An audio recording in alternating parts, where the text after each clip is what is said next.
Civil war wages on in Myanmar's north.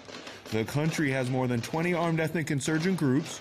State Councillor Aung San Suu Kyi leads the civilian government, but under the country's military-drafted constitution, she has no authority over the army. It is complicated.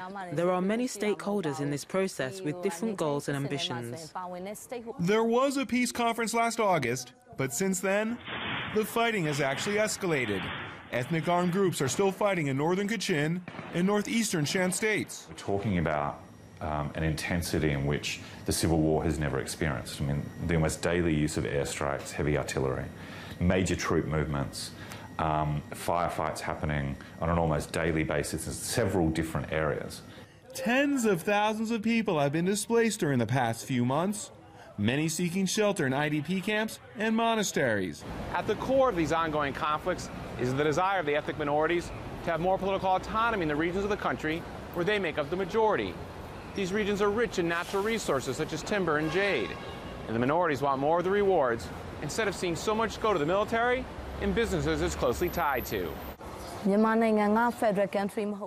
Myanmar is not yet a federal country. We don't share the wealth of the natural resources.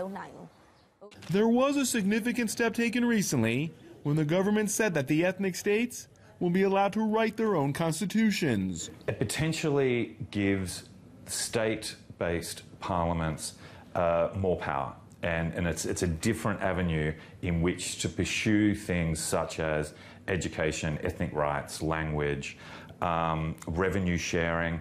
Potentially also gives these parliaments control over the levers of some security, in that potentially the police forces would not be nationally directed, they would be state-based.